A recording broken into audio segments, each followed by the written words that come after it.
So, hi guys.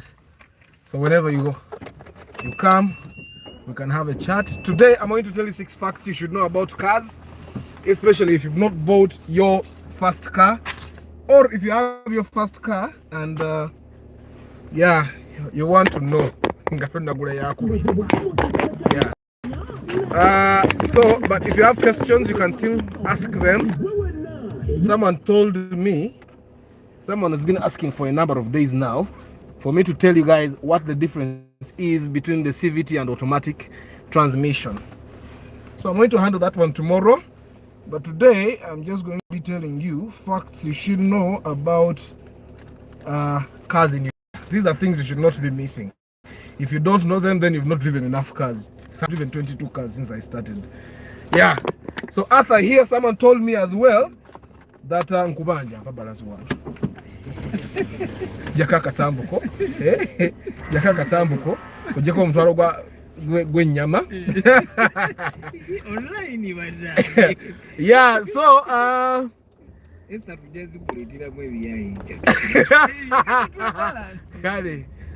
so yeah, a good day. I hope you guys have had a good day. Who is live, guys? You can tell me. Nemanyanti jolly. Yeah. I have 6 facts you should know about cars that I'm going to share. Yeah, I'm going uphill. It's a manual car.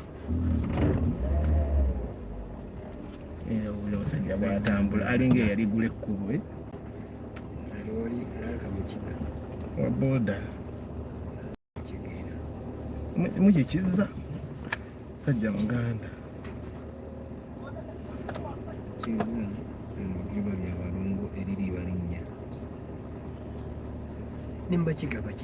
so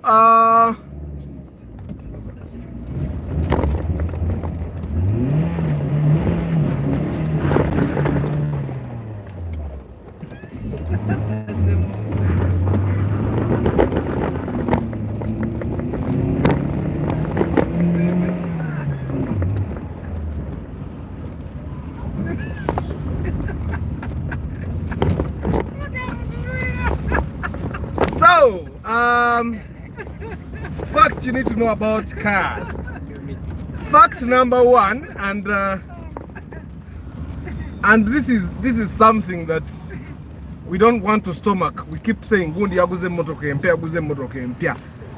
Mpya is just a literal thing. All cars in Uganda are old. All cars in Uganda are old. So even when nobody buys a new car from the bond, it's probably 10 years old, right? A friend of mine is driving a 2008 Toyota Fielder. It's more than 10 years. How old is that? 2008. 10 years old. So everyone on the roads of Uganda is driving an old car. Fact number 1. So all the Kawundos, yeah.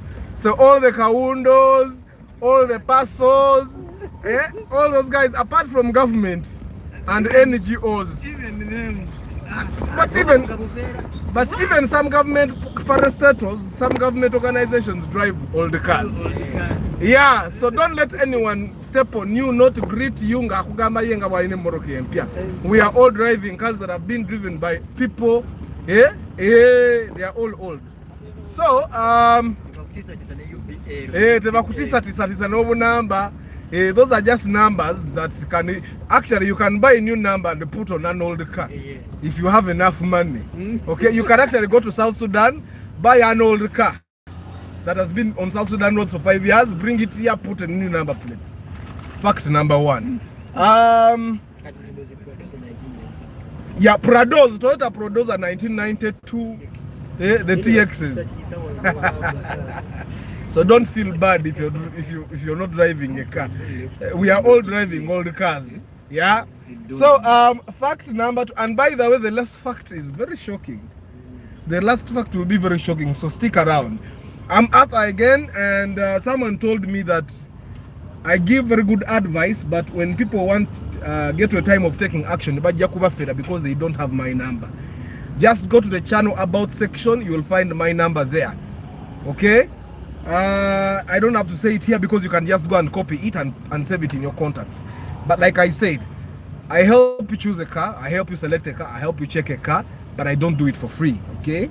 Free things are very bad. Bad for the person that is doing it and the person for whom it's being done. So I don't do free things.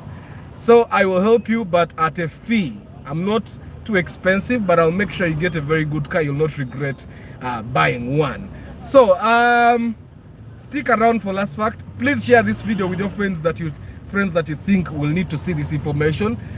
We have already covered fact number 1. So fact number 2 is nobody cares what type of car or what brand of car you drive. Nobody. People don't even know the names. So you'll be there getting headaches. I want to buy Espacio, I want to buy Espacio. For what? To drive you from home to work, from work to home. Yeah. Don't buy a car because you think your family is going to care the kind of car you're driving, or your girlfriend is going to care. Actually, for the guys, these babes don't care. The babes don't care what car you drive, okay? Your family. Anyway, someone keeps calling me. He's interrupting my broadcast. Sorry, but that's not going to happen, I think.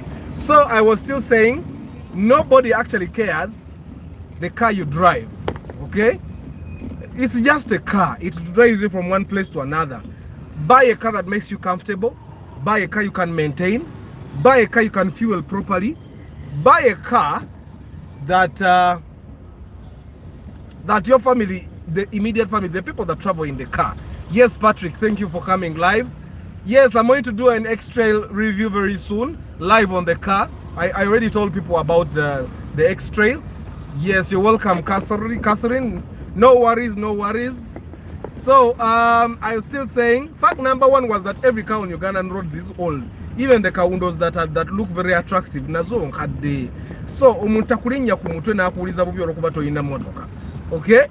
But fact number 2 is that nobody cares what car you drive. Even the people that pretend like they care, they really don't care. They are just trying to make you feel bad about yourself. They don't care. Let me tell you, a car is a car. There is a time I used to change cars a lot. So what I would do is I would be driving a car at 8 that I bought 8 million. I get some money troubles, I sell it, and I buy a car at 5 million and I save the 3 million. Now the people that saw me driving another car, for them they thought I had a lot of money because I kept changing cars. Kumbe, yeah, I was broke. I get broke, I sell, I save some money, I do my things and I keep driving. You get? So that's how I realized that people don't really care what car you drive. They actually, some of them feel bad that you drive. They will be saying,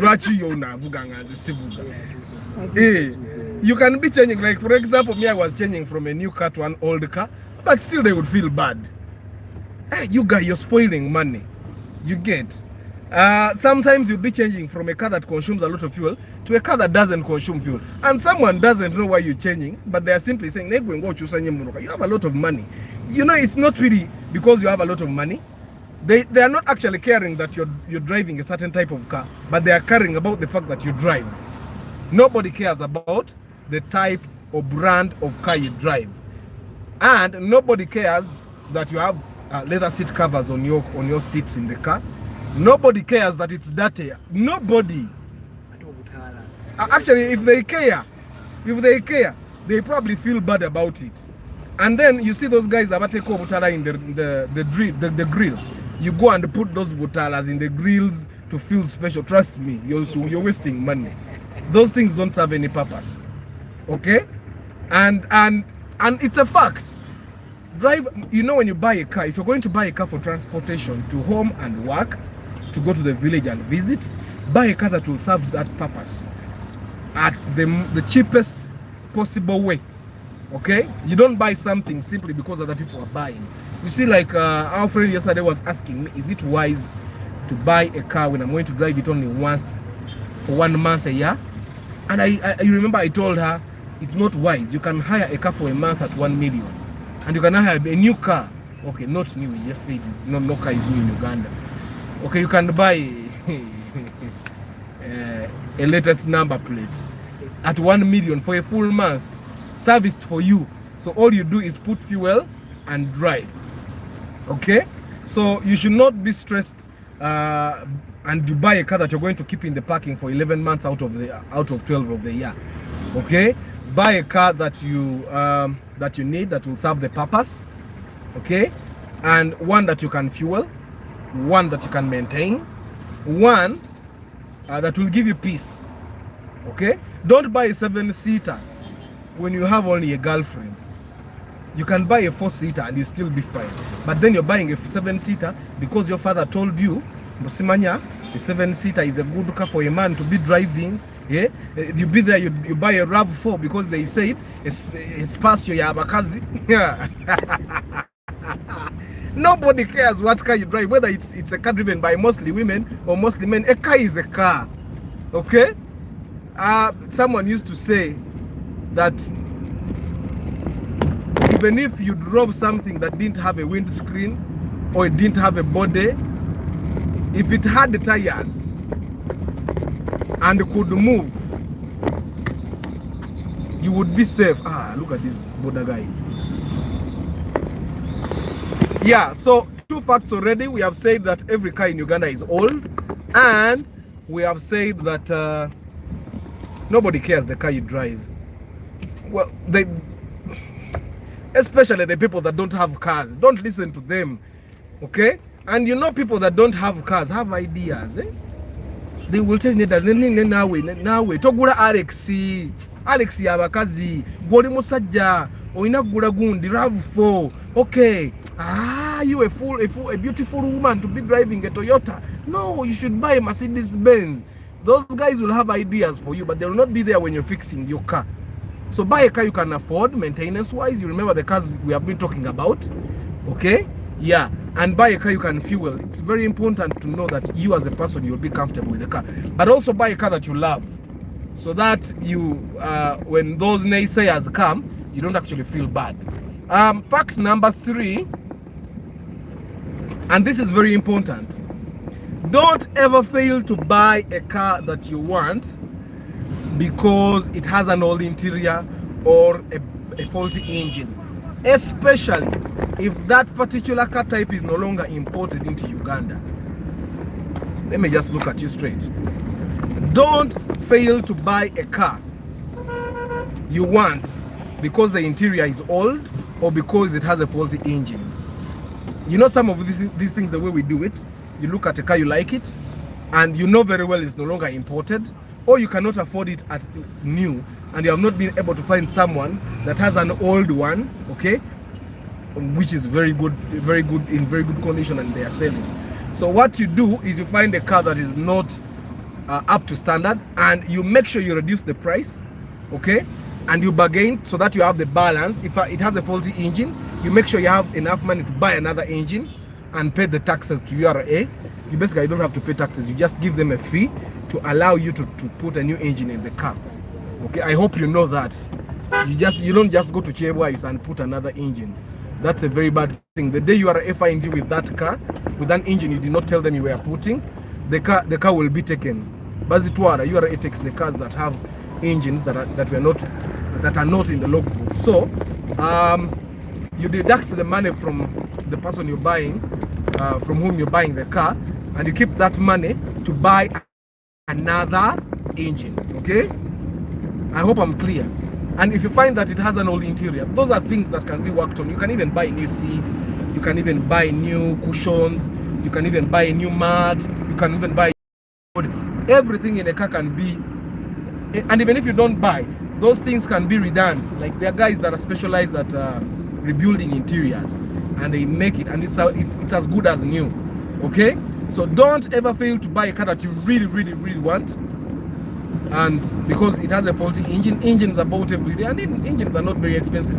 Like the engine for my Corolla here, it's the one that goes to the Toyota Alex. Some Toyota fielders, especially like 2001, 2002, they have the same engine. You can buy this engine at 2 million or 1.8, depending on where you find it and the situation you found the seller in. Okay, so you can imagine that there is an engine at 2 million and you're failing to buy a car that is now rare. Okay, why? Because you just tell the seller that no, you know what, you're going to reduce for me by 3 million because I need to replace the engine. And if the seller tries to bargain, you stop at 2 million, you know I'm going to go and buy another engine and put it there. Yeah, but this is a decision you should make when you have already calculated the risk. Okay, but of course, if you're going to buy a new engine, there is no risk. Normally what we do when we're changing engines, you go to the place where you're going to buy the engine, pay for the engine halfway, and then put the engine. If it does what you want, you pay the balance. If it doesn't, they put it out, give you another engine until you get what you want. Okay, so we say that all cars are old, number one. Number two, nobody cares what brand or what type of car you drive. Okay, number three, don't fail to buy a car because of a bad interior or a faulty engine, because majority of the times, let me go to the next fact. The next fact, majority of sellers, of people that are selling cars in Uganda, have had problems with their cars, and they're just trying to get rid of the car so that they buy another car. You get what I'm saying? If someone is selling their car to you, there is a problem with that car, especially if they are selling slowly. Ngata papa, if someone is selling a car to you and they are selling at a very slow pace, if you buy, you buy. If you don't buy, don't buy. And you find, and all the time when you go to check the car, you find it at home or in the parking lot, that car has a problem. Okay, majority of the times I've found that if you want to buy a car and to know that the car has no problem, you need to visit like 3 to 4 times. And if you visit it like say 10 times, if you find that 6 out of those times the car is at work with the owner drove it from home to work, that car is okay. But if 6 out of the 10 times you visit the car is at home or in the parking lot, that car has a problem. But again, majority of the time when someone sells the car, there's something they no longer like about the car. Majority of the time. Now, let me give you an example. Someone bought their Subaru 6 months ago. It's still at the latest number plate. And they are telling you, you think what? That he all of a sudden got rich and now he wants to upgrade. Why he's a car broker that he bought and he wants to sell. Car brokers sell from bonds. They don't sell from home. They don't sell from the bank where they work or from their workplace, their office. So majority of the times when someone is selling their car, it might not be a serious problem for you, but it's a problem for them now. I'll give you an example. There is a time I sold a car because the AC wasn't working as well as it worked when I bought the car. Now for the next buyer, it might have never been a problem. For me, it was a problem. I needed the car to be working, the air conditioning to be working. Okay, so come on. Okay. I needed the air conditioning to be working, but it wasn't working. So I decided I'm not going to keep this car. Let me sell it to someone. Okay, and I figured that fixing it wasn't worth it. So I sold that car to the next person who did not need air conditioning. Okay, so it can be something as simple as air conditioning. It can be something as simple as having rims that are not good, because when rims are not good, normally we go for wheel balancing. Okay, but wheel balancing doesn't fix the problems of rims that are let's say crooked rims. So wheel balancing doesn't fix that problem. It's important for you to know that majority of the time, I'm not saying all the time, but majority of the time, the seller has a problem. So it's important that we understand that. The next fact, the car is being sold very fast. You see put on social media and they say quick sell, quick sell, quick sell. There are always two sides of the story. Two sides of the story. Either the car has a very big problem and the owner is too tired of the car, or the owner has a very big problem and they want to get money quickly. It does not matter how much they are selling, because sometimes there is a problem and they decide, okay, let's take a chance. The buyer that comes and they pay this amount, well, God will be on our side. If they bargain and they win, good. So someone might actually sell a car expensively to you, but still the car has a problem. They may sell a car cheaply to you and it has a problem. There are no guarantees here. But if it's a quick sell, if it is a quick sell, if someone calls you and goes, "Ha, Jackie, you said you wanted the car, someone is selling his car quickly here." Normally they will not tell you the car has a problem. They'll tell you, "I know it's evil." So they'll tell you, "Jackie, someone is selling their car here quickly. They have a problem." What guarantee do you have that that person actually has a problem? Because majority of the time you're not going to even talk to the actual seller of the car. Okay, so you're going to be talking to the brokers that called you to tell you about the seller. Okay, but either the car has a problem, a very serious one, or the seller has a problem. So because they create a sense, you know what they call FOMO, fear of missing out. So they create that fear of missing out. So that we tell you, someone is selling their wish 8 million. It's too good to believe. So you'll get your 8 million from the bank, go quickly to buy a wish at 8 million. Like you're saying to yourself, where will I get a wish at 8 million? Can some car bonds, especially second-hand cars, change things in that car if you pay it slow? Yes, they can. Yes, Caroline. I wouldn't recommend that you pay for a car that you saw and you expect them to keep it for you. I don't actually recommend it. Let me finish the point and then I explain that, Caroline. So I was saying that when they create the fear of missing out, the offer is too good. They tell you quick sell. Someone has a problem. Come and buy quickly. You will say, but this car is cheap. Yes, something will come in you and come to your mind and tell you, but why is it too cheap? Why is it too cheap? But then you'll say, people have problems. I ain't buy in a bank loan, and then you go and pay.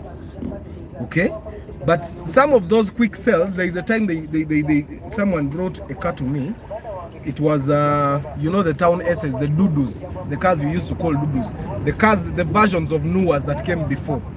Okay, the small taxis, if you're my age, around 30 or something.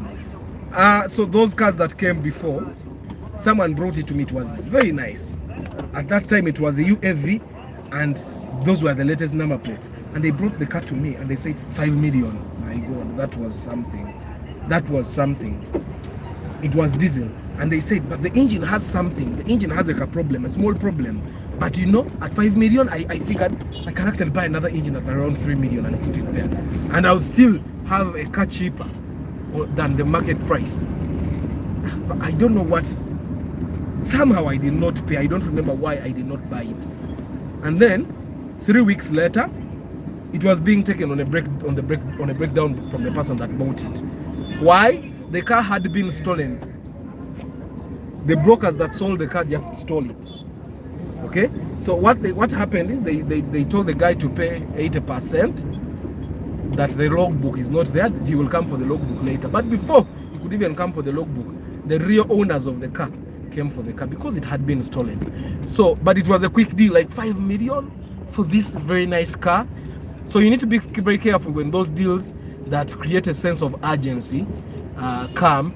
Either it's too cheap, or it's too good, or it's too rare. You need to take your time as you buy your car. And I know most of the time when you want to buy a car, when they give you options, it feels like those options are the best ever. Yeah, but you need to be very careful. So Caroline has asked, can the guys in the bonds change things when you pay in installments? Now,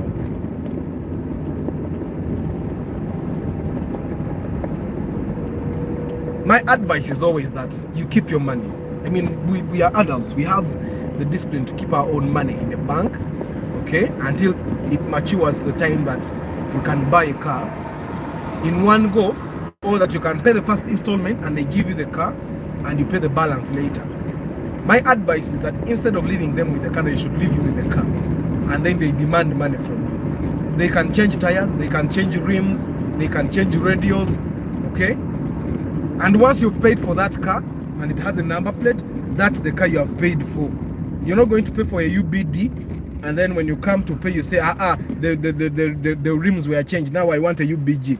You paid for a UBD because it's even in the agreement that Caroline has bought this car from this person, the number plate is this, the color is this. They never say anything about the rims look like this, it has this kind of radio. They never say it has this color of seats.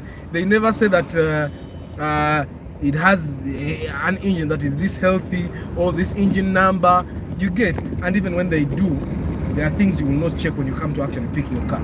So my advice is don't pay in installments for a car that you have not received. Also, what if the person you paid money to actually dies? You know, these are basic things that we should think about. What if you pay money to pass to a person and they die and they had your money? Okay, and on the agreement you have that name. You get what I'm saying? So it's important for you to think. Sometimes we need to think basic. It's or what if the company or the bond closes down and then you pay this month, you go next month to take another installment and the bond is no longer there. You call the person and their numbers are not on. You get what I'm saying? Or the person goes to Dubai with your money. So I would advise that you save your money yourself, and when you have enough money to actually either make a first installment and take your car, or to pay at once. Yeah, so I hope I've answered you, Caroline. If I have not, you can ask again. Maybe I didn't get the question very clearly. So another fact is, and this is something that we have failed to understand, okay, a car is like a person. Now I'm not saying the car can breathe or something, but a car is like a person. Do you know what they said, that a person can come to your life and become either a blessing or a curse? You remember that? We normally say that about either boyfriends or girlfriends, that a person can come to your life and they become either a blessing or a curse. That's what cars are. When I'm with my buddies, we normally say a moto kaguba mokisa. Not that the car can breathe or it can understand, but because there are things you cannot really see. You cannot see the future. So we don't know what will happen in the future. Because you can buy, there is a guy that bought a Primo from the bond. He drove it for 2 weeks and the engine blew. Now, the bond had no problem. When he bought the car, the engine was okay. The mechanic checked it for him, and the engine was okay. But the engine blew. Okay?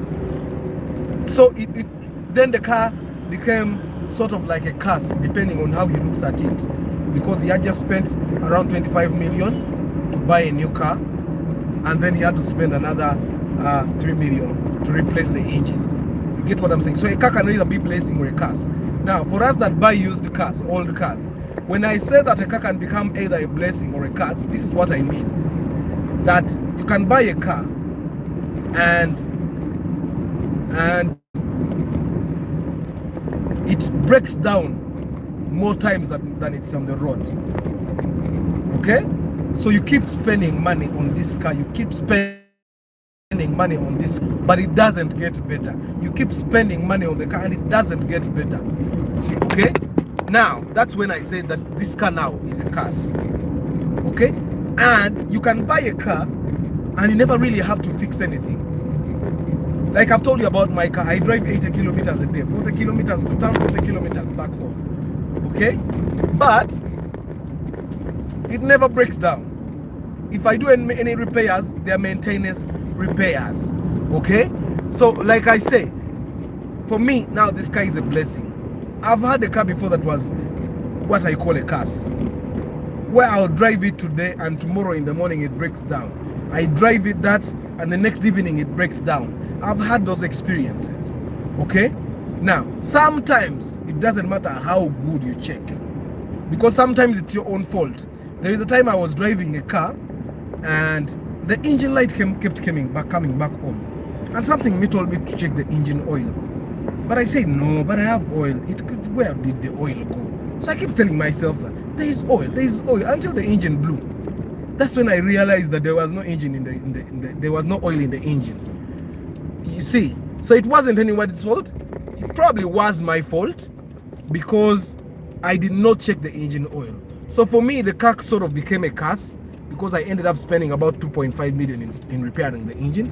A new engine wasn't available. Yeah, it was one of those classic cars. So I repaired and it did not get better. In the end, I had to sell this car. Just a minute.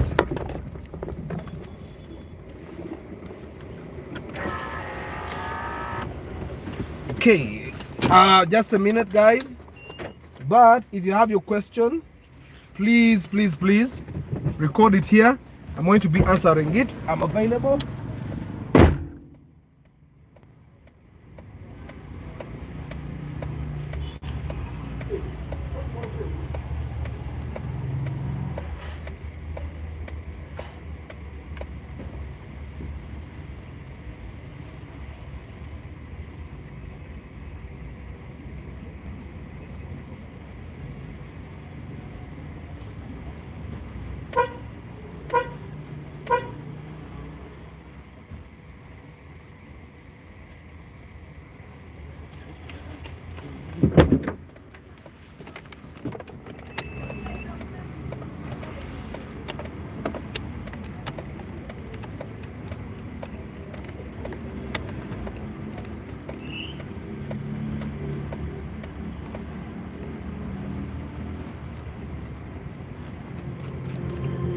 Essentially, my heart's a stereo.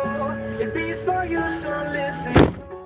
Hear my thoughts in every note. Make me your radio and turn me up when you feel low. This melody was meant for you. So I'm back, guys. I'm not going to give you the last fact until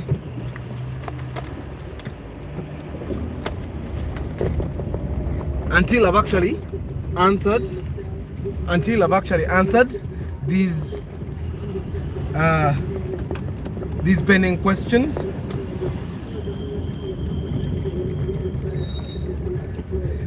Fandom Jevariko, Nkoma wano. Yeah, that's the officers.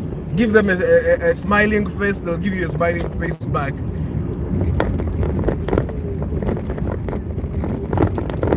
So,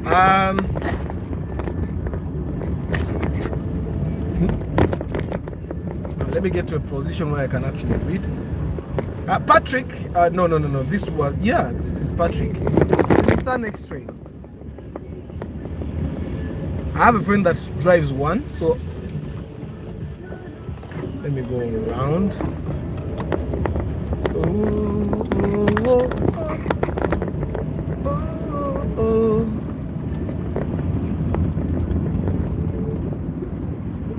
Fact number one, we are all driving used cars. The UBF and my UBN and that UBK, all our cars are used.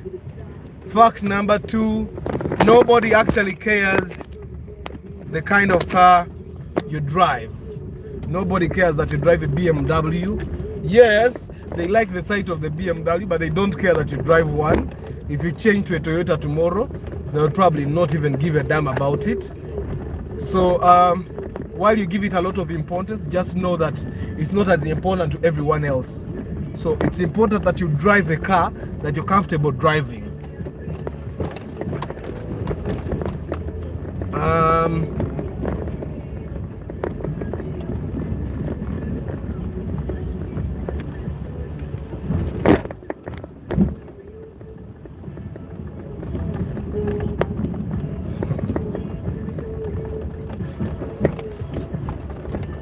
Don't ever fail to buy a car because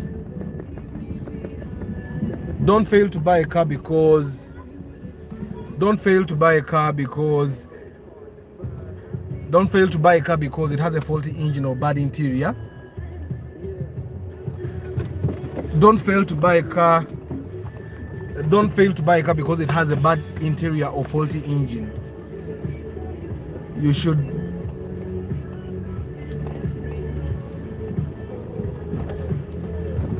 Kale boss, thank you.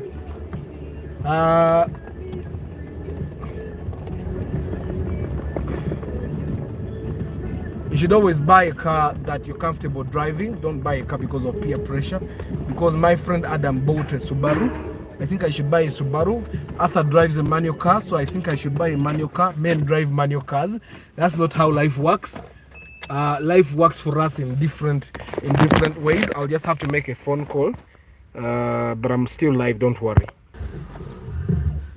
If the car is at 14.5, what installment is allowed for you to take the car on that day?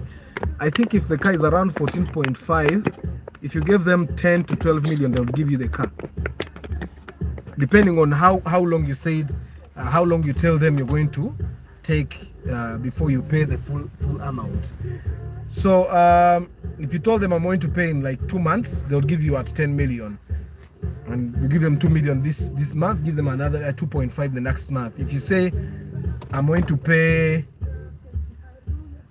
but you also have to know that if you buy a car in installments, it's expensive for you. Because if someone says I'm selling this car at 4.5 installment or cash, it means you can pay for it at you can pay 12 million cash. Normally what they do is they put in those surcharges. They will consider that if you don't want to pay, they'll have to chase you down and get their money. They'll consider they may have to pay for a breakdown, to pay for lawyer fees just to grab their car. So they'll make it expensive when you want to buy in installments. I advise that you buy your cars in cash, do all the due diligence, walk away with your car, and transfer forms. If possible, you drive your car away when it's in your names. That's what I advise. But however, if you can't do without installments, you need to do a lot of due diligence, because sometimes someone will sell to you a car that a brother left with them. So the brother left him with a car for safekeeping for like 6 months. In the second month, he gets the idea and he writes it back to one. So what he does, he gets one of his friends that doesn't have credibility or anything, and if you don't know, they can easily give you an agreement. They show you your logbook and it checks out, and you pay your first installment 10 million. You drive your car for like 5 months. When the owner of the car comes back in the 6th month, they already filed a report at police that the car was stolen. So when they say the car was stolen, the moment the owner comes, they start looking for the car. They grab the car. This car was stolen. You bring the agreement. So and so sold me a car. They say, who sold you? We don't know this person. And your car is just like that. The car is gone. And then you start saying, Ati, let's look for the car. Then you start spending money on police. And you don't want to do that. Okay? There is a lot of risk that is involved in buying cars on installments. But if you can mitigate all those risks, you can buy an installment. Okay? But my idea is that if you can get a car at 14.5, you can surely get a car at 12. Or you can get the same car type, not the same number plate, at 10. That's my theory though, because I've come to see it. Because if I want to buy a Toyota Fielder and it's 26 million on UBK, I can definitely get a UBG at 20. You get? So instead of actually going to borrow a UBK, why don't I just buy at once a UBG, have it in my names, and have safety, so that the money that I wanted to top up while I'm buying installments, when I get it finally in a lump sum, I can take this car back and do better and get another car, okay, that is on a current number plate. But that's my view, Caroline. You can choose to do otherwise. But I would advise that if a car is at 14.5, anybody that says 14.5, the car doesn't go beyond 14. The 500,000, the 500K is for the brokers. Always understand that. So I would, I'm not a very big supporter of paying for installments, unless they allow you to actually take the car. But even when you take the car, the risks are still there. But these are risks. Probably I'm a pessimist, but it's because I've seen these things happen. Okay, but you know, if you buy a car and it's transferred to your names, it's yours legally. You get. But if it's not in your names, the car is not in your names, it's not yours. You can drive it for 5 years, Someone comes and says emotoka yange bajiba in the 4th year, they grab it, put it at police, you start saying emotoka yange bichi bichi, then the police says you go to court. And then you go to court while you're solving the court things, your car is rotting, you actually bought it money, you get. If he gets a better lawyer than you, then he takes the car. So there's a lot of risks there, but there are people still that have bought on installments and they were safe. I'm not saying it will happen with you, but do you want to take the chance? Over to you. Yeah.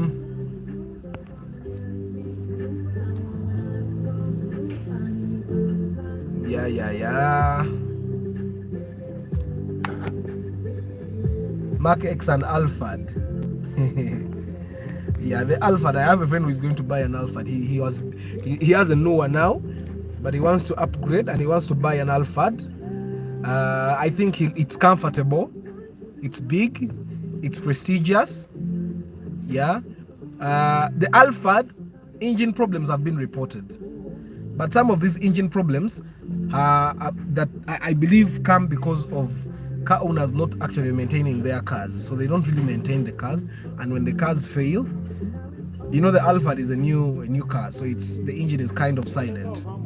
What happens with engines that are silent is that when the engine is silent, people rarely get the idea of, okay, let me go check the engine, or let me go check the water levels, let me go check this. And when issues normally happen to the engine, it normally comes because of oil change, oil levels, and water or coolant. Okay, those are the things that normally bring engine problems. There is nothing, either it overheats or it doesn't have enough oil, or you over accelerate.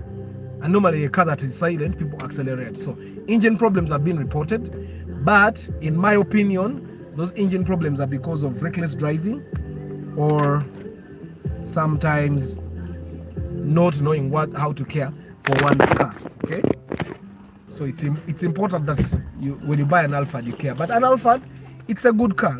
It has another problem. The real problem that I've seen is the problem with bumpers.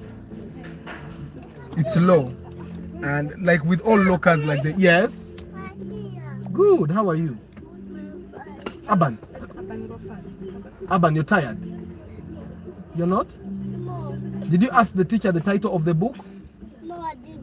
Why not? Because I didn't. Because it's been Yes. So the Alphard, it has bumper problems when you go in roads that have very high humps, or very bad roads with big bumps. The bumpers especially the front bumper, they may get damaged, sometimes even go off. Okay, but other than that, I've not seen any problem that people can come and say the Alphard has no gearbox problem. Guys, I'm trying to do something here. Can you be silent? Okay, you tell her properly. So so the Alphard, but it's also 2.7 cc. Yeah, I'm going to be sure about the capacity. Some people say 2.4, 2.5, 2.7, but I know it's not 3.0. It's between 2.5 and 2.7 cc. It's not very friendly on the fuel. It consumes. That's one thing you need to know. You need to know that the Alphard will make a dent in your pocket with fuel, but also it carries a lot of people, so it probably might be worth it, depending on if you're going to use it for, let's say, deliveries. It's better than the Nissan L Grand. Okay, it's more comfortable than the Noah, so I would say that it's worth it as a car. The Mark X. Hey, should we go to the main road? Huh? No. Main road, eh?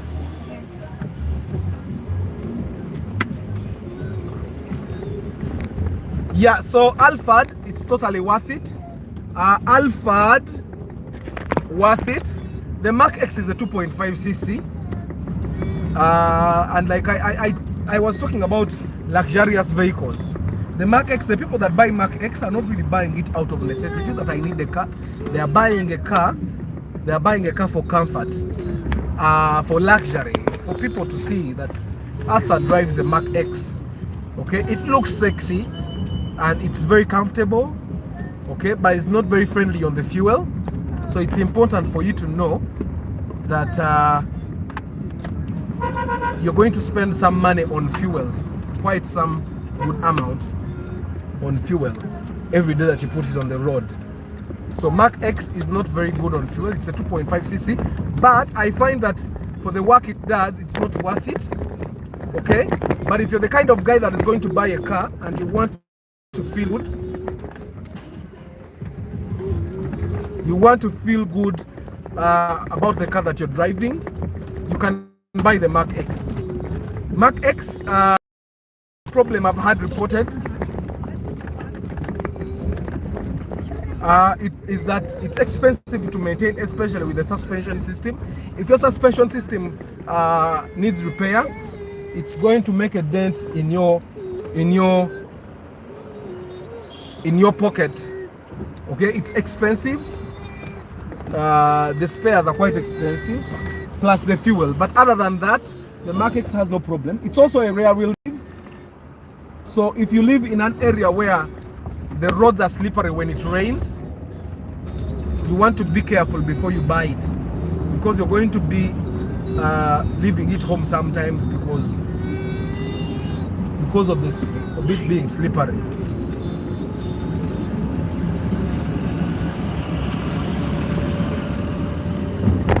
Let me see.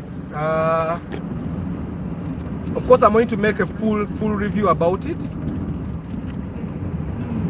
But if you're considering two cars, Mark X or Alphard, I'd recommend you buy an Alphard. Why?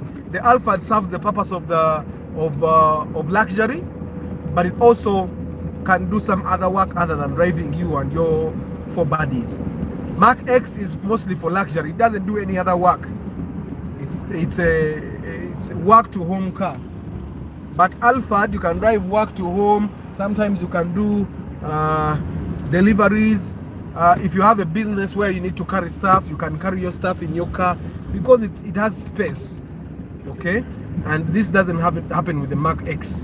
And the fuel wise, you're using almost the same amount of fuel, yet the one of the Toyota Alphard can actually use their car for something more than just driving to work and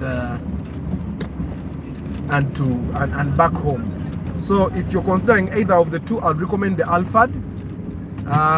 The maintenance is almost the same because Mark X doesn't share spare parts with any other car. Same thing with Alphard. Okay, it's not like the Fielder, which shares some spare parts with Wish, so you can find them everywhere. All the spares are not so common, so which makes it expensive. So I would recommend that you go for the Alphard instead. And what's the highest mileage? You would recommend a Fielder hybrid, and I need a picture of the prices in UG. Okay. Your question is not very clear. The mileage, do you have a Fielder hybrid? Are you driving a Fielder hybrid currently? Do you drive a Fielder hybrid? So I don't know. Your question is not very clear. The Fielder hybrids are not so common on the road.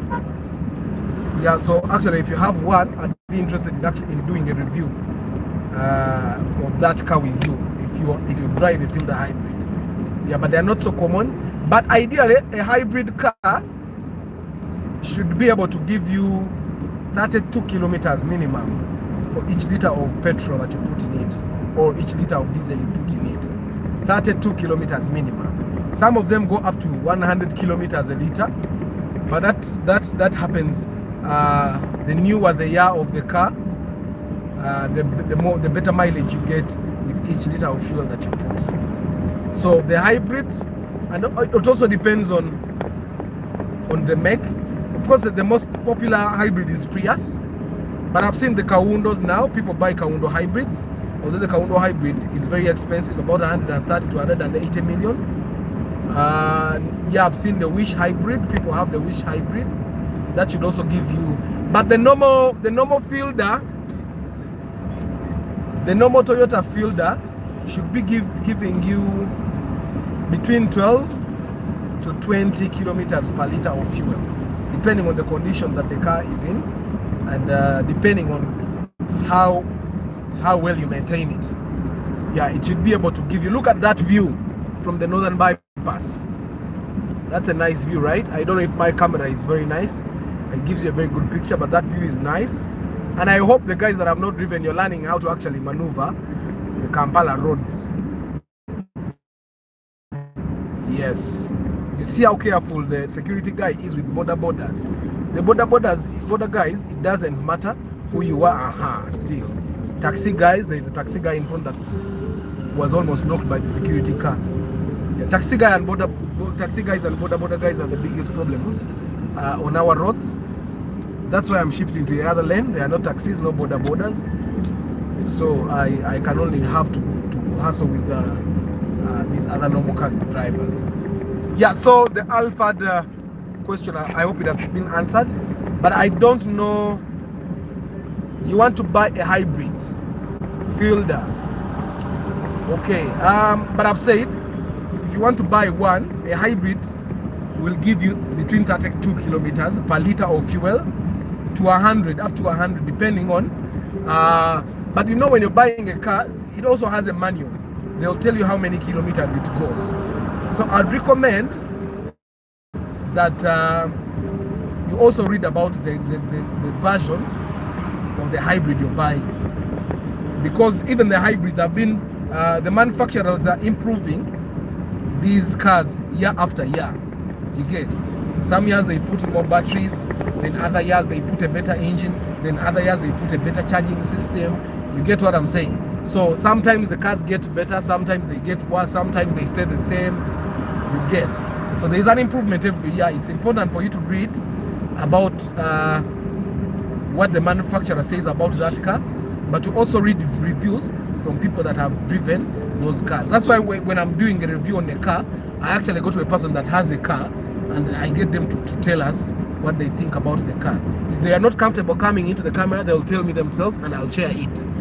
You get what I'm saying? So that's why I'm not going to go and walk into a bond somewhere and I pretend to be telling you stuff about the car. I want to have first-hand information, okay? Because I've seen channels where someone just walks into a bond and then they be telling you about a car that probably is still on the market. They have not driven it themselves. They do a test drive. Those things look fancy, but it's important that we get information that is reliable and information that you can actually prove. Okay?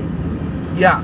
So the hybrid, I'd recommend you read about what the manufacturer says and read about what users that have the same car have talked about it, because sometimes the manufacturer will say that it goes 32 kilometers per liter, but the users actually say it goes up to 50 kilometers. Now, the other fact I want you to know is that, and this is something that people don't normally say, but you know, when they tell you that a car, when the manufacturer probably tells you that a car goes for 15 kilometers per liter, they are talking about the tests they do when they have just manufactured the car. You know, they take those cars to ramps and the car drives on a ramp which is actually straight, okay, and then they test it. The mileage it gets on their test is what they tell us the car should be doing. However, in Uganda, we go uphill, we go downhill, we go through the mud, we go through stones, we go through tarmac. You get what I'm saying? Sometimes we have very steep hills, sometimes we have very okube and dobo. You get what I'm saying? So sometimes the tests give us information that cannot be relied on in Uganda. That's why I was asking if you drive a Fielder hybrid. Sometimes the real mileage can only be known by the person that actually drives the car every day, and they measure.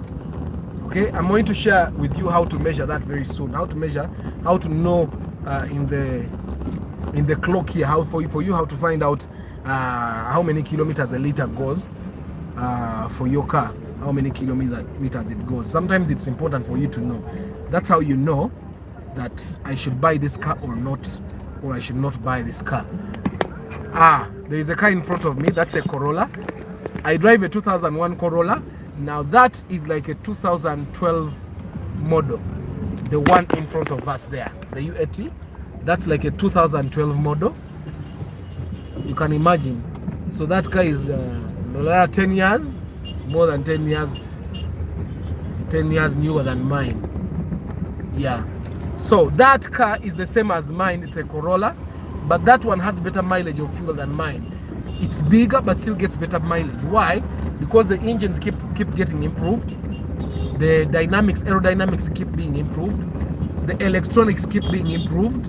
You get what I'm saying? So, of course, you would have to drive it yourself to know what mileage you get with that car. But I'm sure it gets better mileage than mine. And that's automatic. But if you found it in manual, then you would actually enjoy it even more. Someone has just written something else here. 2007. I'm going to do a review of the Vitz very soon.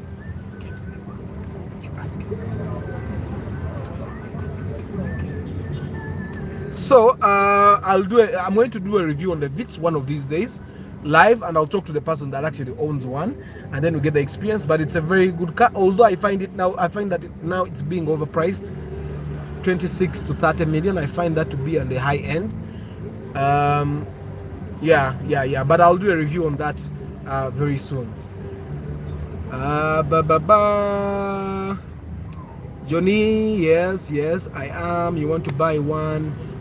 Now, the other thing you need to consider, when you're going to buy that Fielder, you need to think about pricing. The most popular hybrid is the Prius. Now, it can't be by accident that the Prius is the most popular one.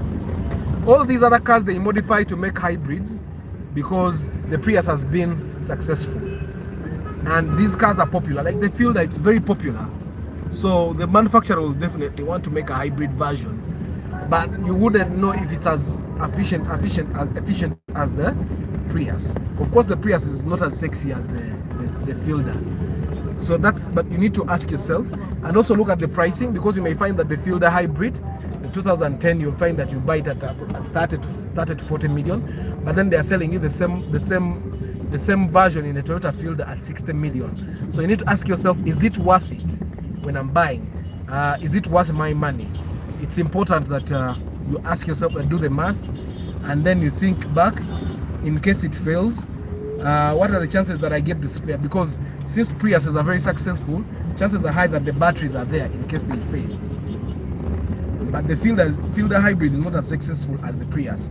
So if the batteries fail, does the Fielder share the batteries with the popular Prius or with the popular Kawondo? So you need to consider that.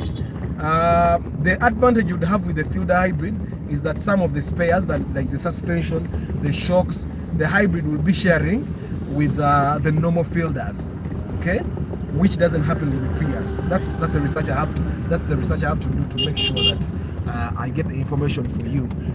But hybrids on the general are good, whether you buy it in Honda, whether you buy it in Suzuki, whether you buy it in Ford. Yeah, hybrids are generally worth it because you save a lot of money on fuel, and that money can be used to top up and buy a new car. Yeah. So I'm going to go through my facts now, and I'm going to go through my facts again. Fact number 1 was that all cars are old. All cars on the road are old. So don't let anyone step on top of your head. All cars are old. Fact number 2 was that nobody cares which car you drive. So just buy a car that you're comfortable with, buy a car you can maintain, buy a car you can fuel, and drive, okay? Just enjoy your life, because if you get pressure and then you buy a Mercedes-Benz when you cannot manage simply because when I'm driving Mercedes-Benz, people don't care. And then we said that don't fail to buy the car you want because it has a bad interior or a faulty engine. These things can be replaced, and it's legal. If you want to replace an engine, you apply to URA, you tell them I want to replace an engine. The engine I want to replace has paperwork. This is the paperwork. My car is here. You take the car for inspection. They tell you go ahead. You pay them some. I think it's around 50,000, and then you put a new engine. So don't fail to buy a car you want simply because of that. Okay? And some cars are rare now. You may be there, you want to drive your Corolla Chivina, and it's no longer being imported. In the bond, you go to the bond, it's not there, or you cannot afford one from the bond. But you found one that has a very good body, very good interior. It has been driven very well, original body, but the engine is a little faulty. But you say, I want to buy a new engine, and the new engine is about 1.5 or 1.8, and you find it worth it. Buy the car and replace the engine. Yeah, don't sulk about it. Then I also say that a car is either a blessing or a curse.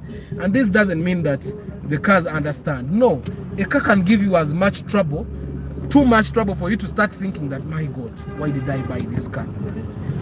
Okay? And then you sell it to the next person, and the next person doesn't get any problems with it. Okay? And they fall in love with it. Or you can buy a car that has been giving someone nightmares, but you, when you get it, you don't have any problems with it. So in terms of that, it then becomes a blessing. Sometimes a car is a curse because of your own irresponsibility. You don't check the oil levels, you don't check the water levels or coolant levels, it overheats, you don't check the hydraulics, and you don't check the brake fluid, you keep getting problems when you're actually getting the problems because of your irresponsibility. So you need to be very responsible. So I'll give you a checklist sometime to come of the things you have to check to make sure that your car is in tip-top condition. And the other fact you need to know is that wiring or electronics are the most expensive thing to maintain on a car. Wiring and electronics are the most expensive thing. The most expensive. Why am I saying this? You see how Mitsubishi Pajeros are not very popular? It's electronics. You see how Ford is not very popular? It's electronics that fail, in Uganda at least. Okay? You see how you walk into a garage and there is a Volvo that is parked? It's because the wiring failed, and they failed to find someone to actually repair the wirings. So it's the wiring in any car is the most expensive bit. You may think that, oh, the engine is expensive, it's 2 million, it's 2.5. Engines are very easy. You can buy an engine, replace it, and the car starts. Let me tell you, if your car gets a wiring problem, it can be a simple wire in the boot that has knocked on the body like this, and your car starts turning off the engine. You start, it turns off. You start, it turns off. But it's because of a simple wire that is knocking on the body. So wiring is the most expensive. So don't let anyone tell you, you buy this car, it has a simple wiring problem. Wiring is the big, because have you seen cars which are burnt down? Someone is driving on the road and the car catches fire. It's not that the engine failed or the gearbox. That was a wiring problem. So it's important that you know that wiring is very expensive. Don't let anyone take you to a new Volvo and they tell you, see, the car is new. It's a new number plate. The body is new. Interior is new. You see, the engine is new. They even start it. You start it and the engine is very quiet. And you drive a little. It doesn't stop. But there is a wiring problem. Sometimes it stops, but it doesn't do it all the time. And then you buy because it's cheap. Wiring. You see, I know a garage that specializes in doing wiring and electronics, and they have a lot of cars parked there. Cars from Civil Aviation Authority, Ministry of Health, and all these cars, of course, they are the rare brands, but they are rare. They are there parked because no wiring person around Kampala knows them as much as these people, because for them they are specialized. That's what they do 24/7. But even them, they have failed. I'll give you a story. There is a Civil Aviation car. I think was it a Ford? It's parked at a wiring garage somewhere. And the problem was that one of the buttons on the door is faulty. Now, because one of those buttons is faulty, the car will not start. They brought it on the breakdown. So when they bypass the button, the car starts. But if they bypass the button, the car locks itself, so you can't open it from outside or inside. So they have to get that button from the US. You get what I'm saying? And you know how procurement things in organizations can be. It can take forever. So the car has been parked there for 2 years because of a simple button. that's why when I tell you guys, if you're going to buy a car, buy a Toyota. It's not that I don't like the other brands. It might give you trouble over something that is very small. So wiring, the fact is wiring is the most expensive thing to repair on cars. You should always know that. The other fact is your mechanic and that broker that are trying to sell you a car don't care about you. They don't care about your feelings. They don't care about what you think. They don't even care about your money unless it's going to them. It's important that we know that. Your mechanic doesn't care about you. Your mechanic doesn't care about your car. Your mechanic doesn't care about your feelings. Your mechanic does not care what you think. Your mechanic does not care about your money unless it's coming to him. The broker. The broker that is calling you right now because you told him he's not calling you because he cares about you. He's not calling you because he cares about your feelings. He's not calling you because he cares about your convenience. No. He cares about the money that he's going to get from that sale. It doesn't matter whether this broker is related to you. It doesn't matter whether this mechanic is related to you. It's like they were born by the same parent. Okay? It's like they were born by the same parent. They don't care.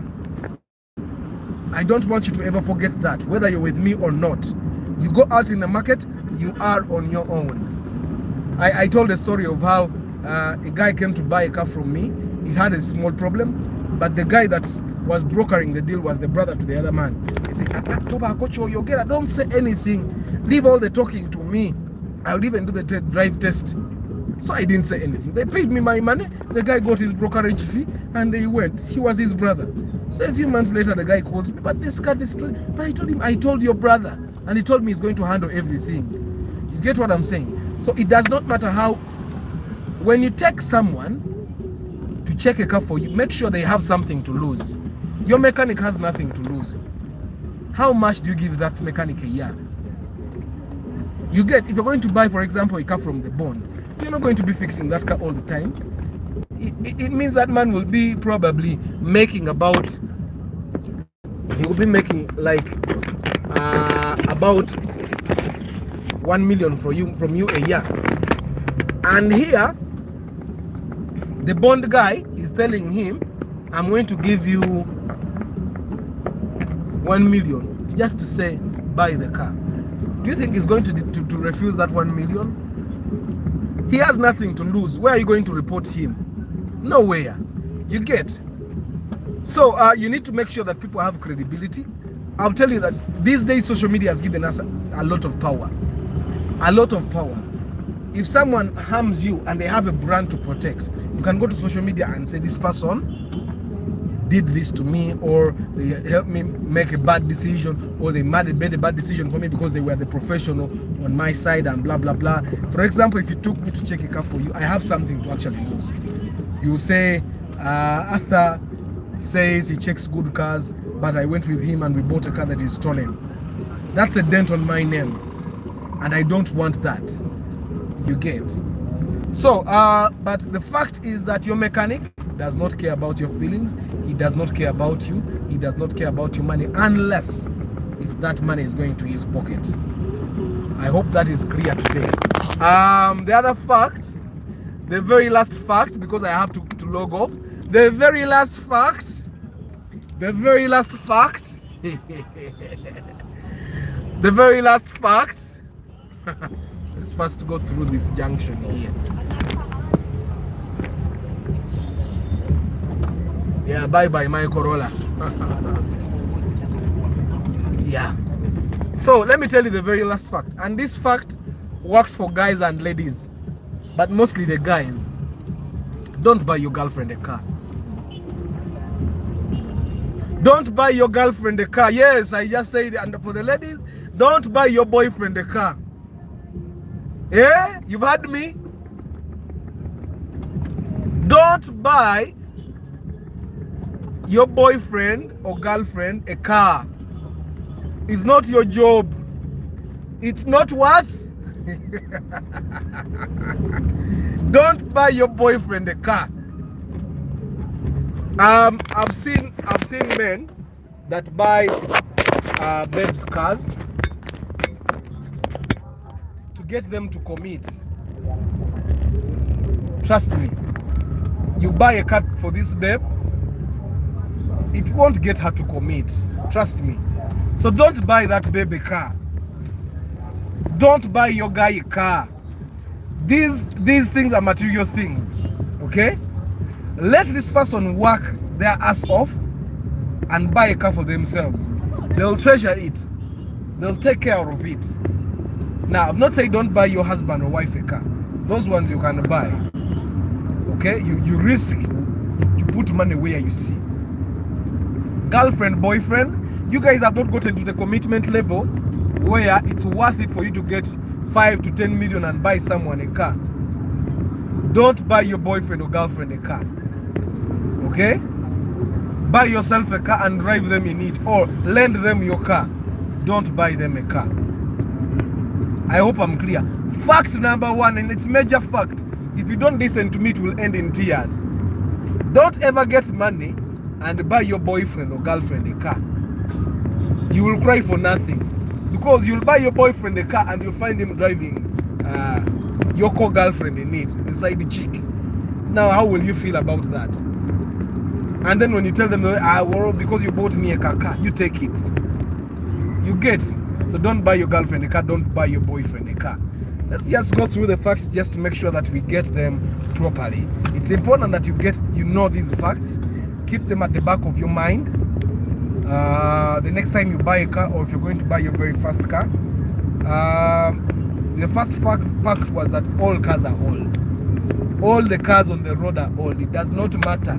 Apart from NGOs, government parastatals, embassies, okay, and a few government officials that can manage to steal a lot of money. But more Ugandans drive old cars. Okay? So don't feel bad because you're driving a 1999 model car and your friend has a 2002 model. It's also old. It was driven before, so don't feel bad. Fact number 2 was that nobody cares the kind of type of car you drive. Nobody cares if you drive a BMW or a Mercedes-Benz. To majority of the people, it's just a car. Walk to 5 girls and ask them what is that type of car. 4 of them will not know the type. It's just a car to them. And then we also say don't fail to buy a car simply because it has a bad interior or a faulty engine, especially for the rare ones or the ones that no longer imported. Buy the car and you can replace the engine, by the way. And like I said, replace it in the right way. Go to URA, apply, make sure the engine has papers. They'll ask for them and then they'll approve the transfer of engine. But one thing you need to know, it's not allowed for you to change the bodies of the engine, the housing. Under the law, it's not allowed for you to change the body of the engine. We also said that a car is either a blessing or a curse. Sometimes you have no guarantee over that. Sometimes it's because you are irresponsible that the car becomes a curse. But the car will either be a blessing or a curse. So you need to keep that at the back of your mind before you buy one. Then I also say that wiring and electronics in a car, you're back with the wiring, putting the lights in order, putting the radio, that's the most expensive thing. Why? It can burn your car. You remember there is this musician called Lil Puzzle. His car burned and he said yesterday the guy replaced the radio and it was sparking, and that's how the car got burnt. So you don't go to guys that are novice in wiring of cars to let them start playing with your car. They will burn your car down. You get what I'm saying? And when a car burns down or burns a specific part of a car burns, normally you may not be able to repair it properly. And then the final fact was that you should not buy your girlfriend or boyfriend a car. It's not your job, and you'll buy them that car and you'll find them driving someone else in it. I hope I'm very, very clear. So thank you for your time, guys. Thank you for asking the questions. I hope I've answered them properly. Share this video with your friends that you think should know, or share with the people that you know are going to buy cars very soon. Probably they may need to know these facts. Yeah, I've so far driven about 14 kilometers of my 40 kilometers that I drive back home. Yeah, but I enjoy it. I enjoy my journeys with you guys online. Yeah, I hope I make it fun for you as well. Yeah, in my old Corolla that never breaks down. Yeah, I pray that when you come to a time to buy a car, you make the right decision, like the decisions I make. Of course, I've made my bad decisions. Tomorrow's video, I'm going to be talking about gearboxes. One of my followers has been asking, how do you know a difference between the CVT and the automatic gearbox? Okay, now we have 3 versions of gearboxes now. There is the manual, the one I drive, the manual gearbox, where you change the gears by your hand yourself. Then there is the automatic, which is the most common one in Uganda. But then there is a new kind of gearbox called the CVT.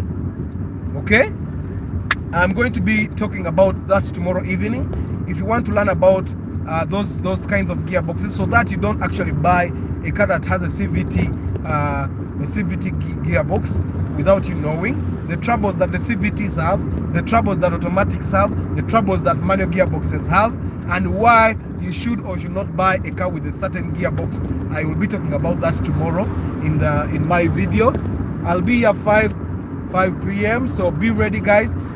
Kindly share my channel with your friends, share my videos with your friends. That's the best you can do for me. Like I say every day, I also help people choose cars. I help people check cars. I do it. I'm very neutral about it. I don't sell to you cars. If I find someone that is selling a good car, I'll definitely recommend that you buy it. But I don't deal in cars. I'm not a mechanic.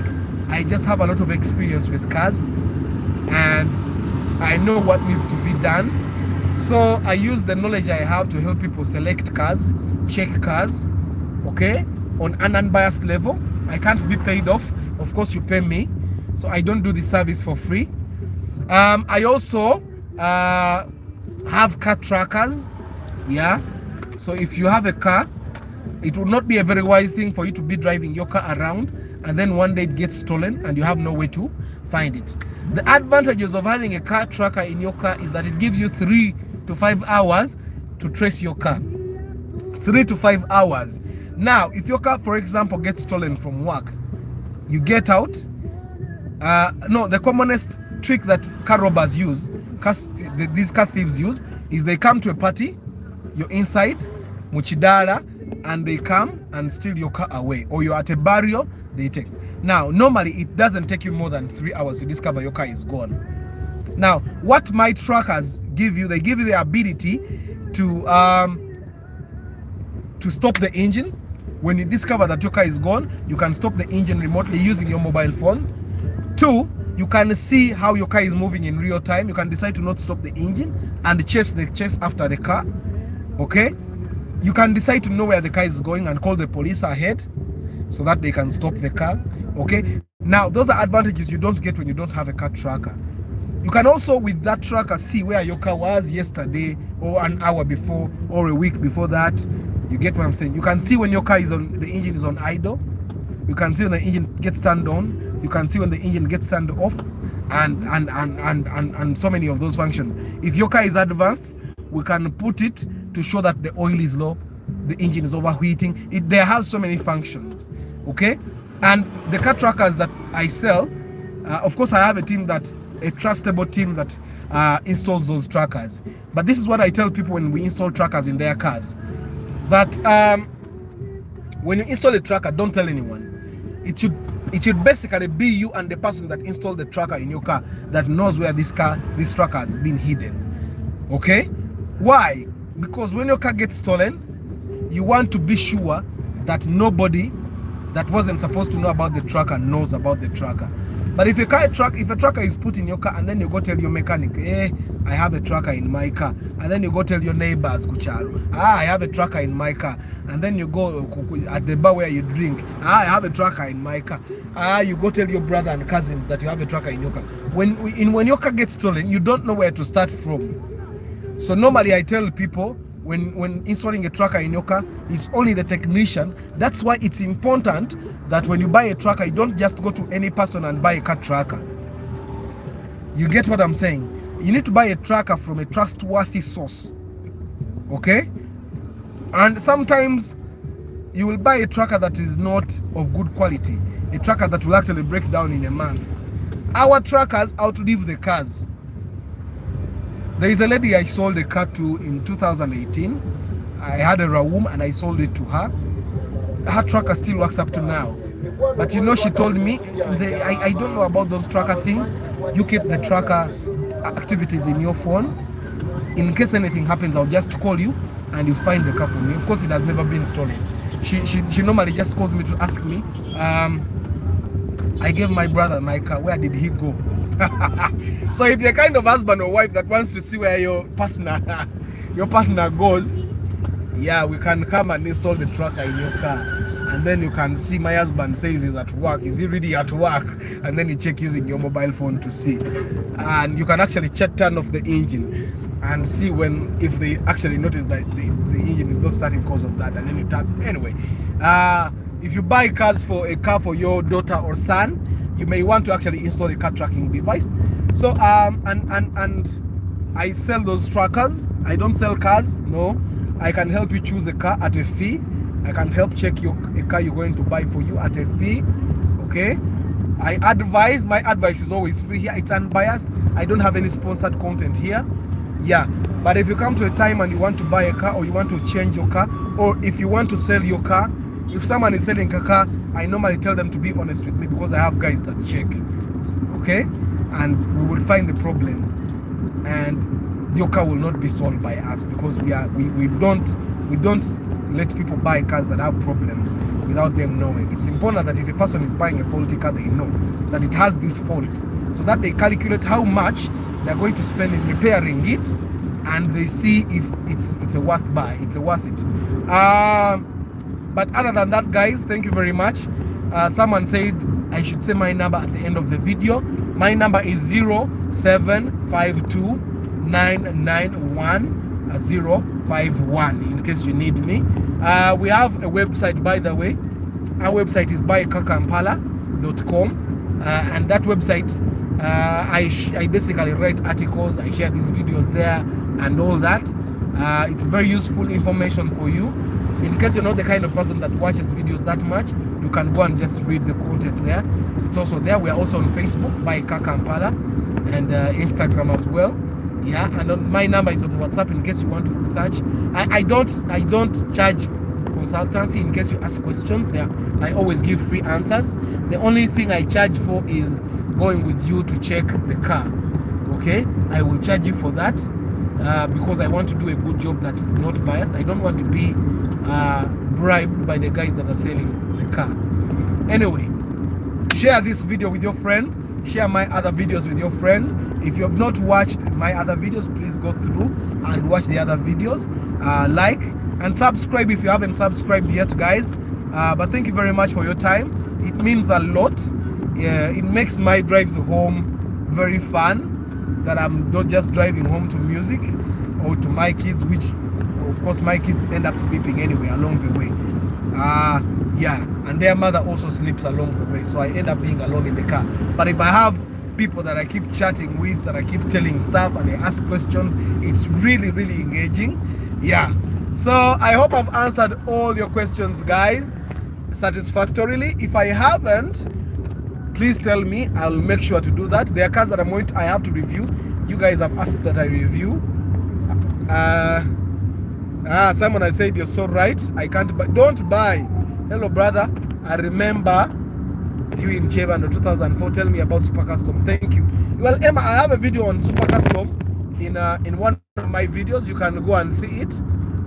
You can go and see that video. If in case it's not satisfactory and you still have another question, I will actually answer. I will answer that question. I'll find a way to answer it. I'll probably go back to the car.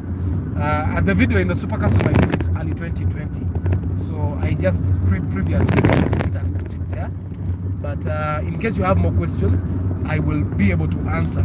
Yeah, don't buy a car for your girlfriend or your boyfriend. Just lend them your car. You can probably help them save their money. You can help them go choose a car. You can advise them. You can share my channel with them so that they know what to do when they are going to buy a car. But don't pick your money and buy. You'll get disappointed for nothing, and I don't want you, my followers, to be disappointed. Please share my videos, subscribe if you have not, leave me a comment, ask questions, as many questions as you want. Like I said, tomorrow I'm going to be talking about the 3 types of gearboxes that we have now. There is manual gearbox, like the one I drive. There is automatic, which is the most common one, loved by many, and then there is a gearbox called the CVT gearbox. Tomorrow I'm going to be talking about that alone. So if you have questions, you can post them. After, when this video goes live, go post that question, and I'll answer those questions later. I hate to say it, but I have to go. My time is out. I have to leave you guys, go do other things as well, watch other videos as well. Yeah, but thank you very much for giving me your time. See you tomorrow. Ciao.